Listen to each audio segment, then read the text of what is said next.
Femme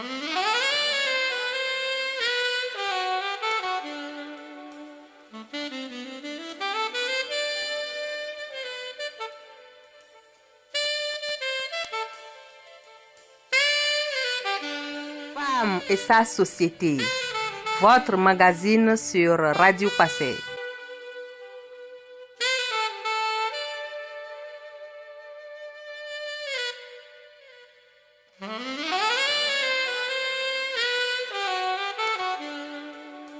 Femme et sa société, c'est le rendez-vous hebdomadaire pour parler de la femme et de son développement sur Radio Passé.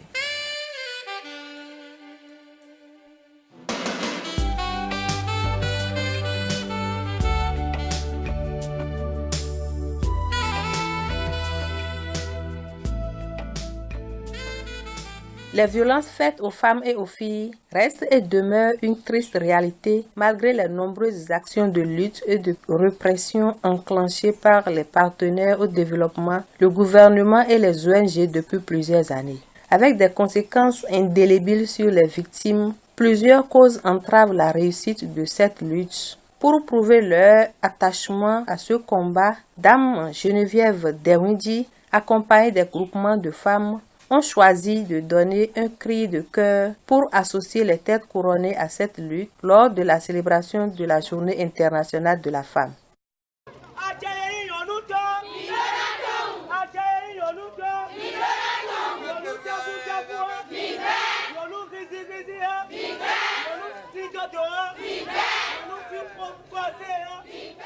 Pour atteindre les objectifs du millénaire pour le développement, il faut combattre la violence à l'égard des femmes, essentiellement basée sur la discrimination sexiste. Les femmes sont victimes de multiples formes de violence, notamment les violences conjugales.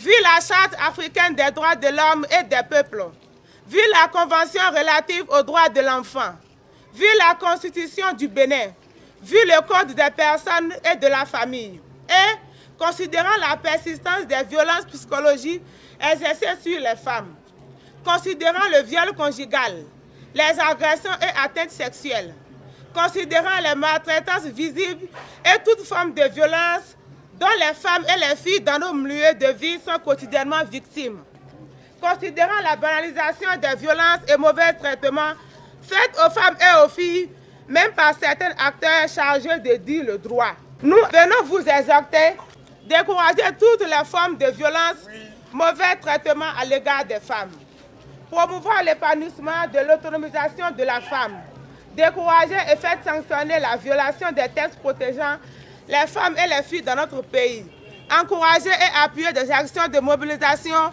pour la prise de conscience contre les violences et mauvais traitements des femmes et des filles. Voilà ce qui nous inspire à nous pencher sur la question, mais que peut-on appeler violence faite aux femmes et aux filles? Madame Dadjo répond à cette préoccupation. Il y a plusieurs formes de violence sur les femmes. Violence sexuelle, violence corporelle. Refuser de s'approcher d'elles dans le lit, c'est une violence. Ne pas donner à manger aux enfants, c'est une violence. Les formes de violence sont très nombreuses. Mais ce qui nous intéresse particulièrement, ce sont les violences faites aux femmes et aux filles. Pour le cas de viol, qui regroupe en lui seul plusieurs violences, Dr Bello nous parle des conséquences sur les victimes et leur société. Par rapport aux conséquences, on va se résumer en deux groupes.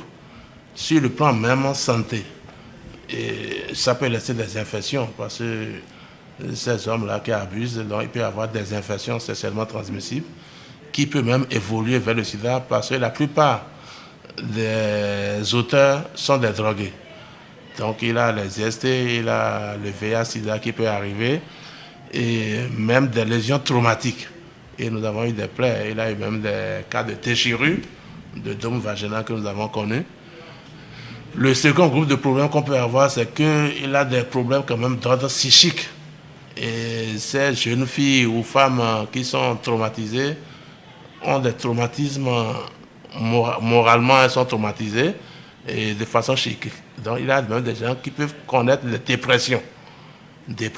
Et ce qu'il faut craindre aussi, c'est que ces femmes-là, on risque de les stigmatiser parce qu'un homme qui veut les épouser va dire « Ah, celle-là, Bon, il paraît qu'elle a fait déjà 2 mois chez une femme, chez un homme. Donc, ça perd la chance à ces femmes-là aussi, quoi. Et les femmes même ne s'appartiennent plus. Une fois qu'elles sortent là, elles se posent la question si les gens peuvent les aimer et elles ont des dégoûts à tout. Bien que nos traditions et coutumes ne reconnaissant pas ces faits comme punissables, à entendre le professeur Gbeyonvi et Madame Adjibodou, mais ils constituent des crimes bien réprimés par la loi de notre pays, selon le magistrat Nicolas Assoba. Malheureusement, dans notre société, le viol n'est pas spécialement vu comme tel. Il y a des commissariats de police où les gens vont avec des cas de viol. Et c'est les parents eux-mêmes qui, quelques heures après, viennent retirer la plainte parce qu'on a dit « Mais non, vous n'allez pas faire ça. C'est qu'à quoi? Qu'est-ce qui s'est passé? Il a violé votre fille. Mais où est le problème? On va arranger ça. » Nous savons que quand, dans notre tradition, dans nos cultures, quand une femme convoque son mari, c'est le divorce. Les gens n'aiment pas même pas entendre tribunal, on ne veut même pas savoir pourquoi.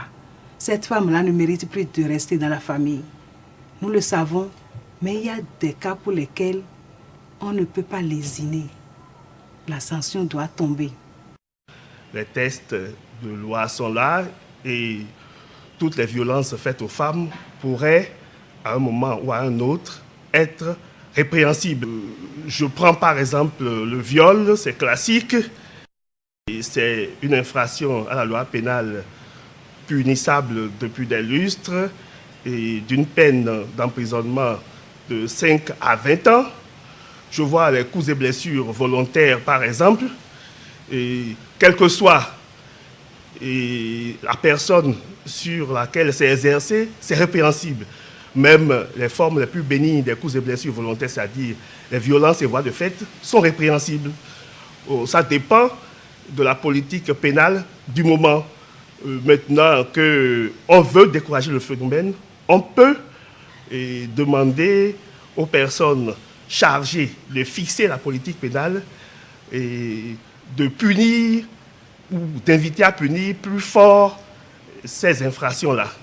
Donc, on peut envisager les cas dans lesquels ces violences, tortures et consorts sont aggravées. Quand c'est aggravé, c'est-à-dire si c'est suivi par exemple d'infirmité permanente, si c'est suivi de mort, c'est justiciable de la cour d'assises, c'est-à-dire c'est un crime. Et ces crimes-là sont fortement réprimés. L'éducation de la société s'avère indispensable pour une prise de conscience afin de réussir véritablement cette lutte, selon Madame Setcheme. C'est une lutte noble. C'est une lutte qui ne vient que de commencer. C'est une tâche difficile, mais comme je l'ai dit, noble. C'est compliqué parce que, vous voyez, vous venez dans un milieu où les choses se passent d'une certaine manière et vous appelez les gens à mieux réfléchir, à se décider si les choses devraient se passer comme ça ou si elles ne devraient pas changer d'allure. Et cette tournure que je viens de donner est la quintessence même de notre approche. Je n'ai pas dit que vous allez dire aux gens que les choses doivent se passer d'une autre manière. Mais vous les amenez à réfléchir sur ce qu'ils font et sur ce qui et à le comparer à ce qui devrait être et donc à prendre une décision. C'est dans la prise de décision que les gens eux-mêmes commencent à dénoncer pour que les auteurs soient identifiés, mis là où on doit les mettre et jugés convenablement. Mais s'ils sont identifiés, il faut que le niveau politique fasse son travail pour que la justice soit faite et que les gens soient rétablis, les victimes soient rétablies dans leur santé et dans leur vie sociale et économique. L'autonomisation de la femme, son éducation à la connaissance de ses droits et devoirs sont très importants pour bannir le fléau, selon Madame Adjibodou. Une femme éduquée, c'est toute une vie éduquée. Il faudrait que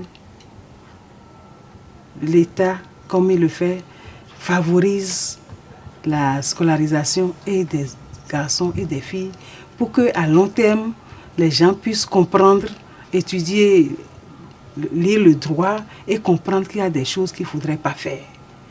Connaître leurs droits, les droits des hommes, les droits des femmes et leurs prérogatives.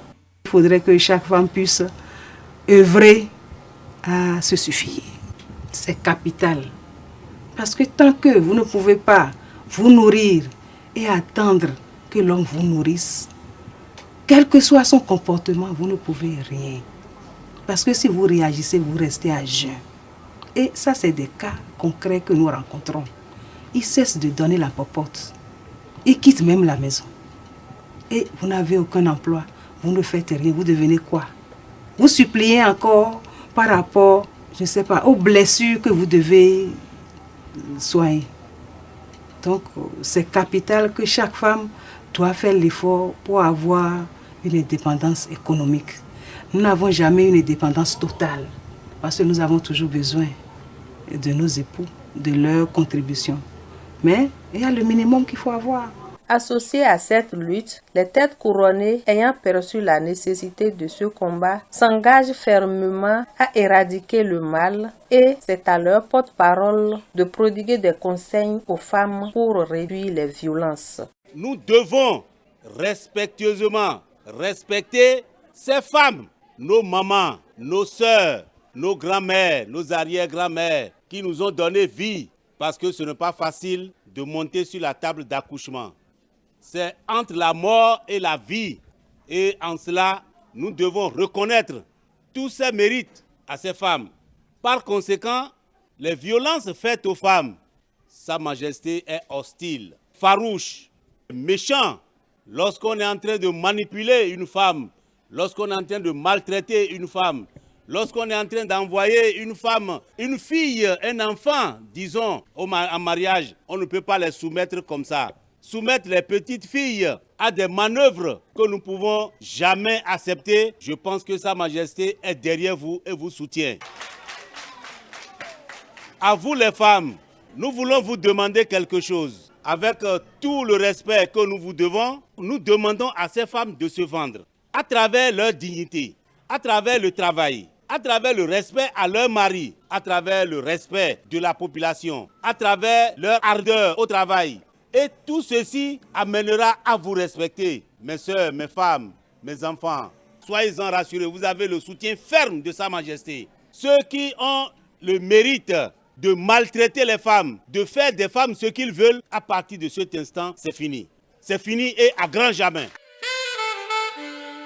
C'était votre magazine Femmes et sa société. Réalisation Fatimata Amadou. Diffusion Radio Passé.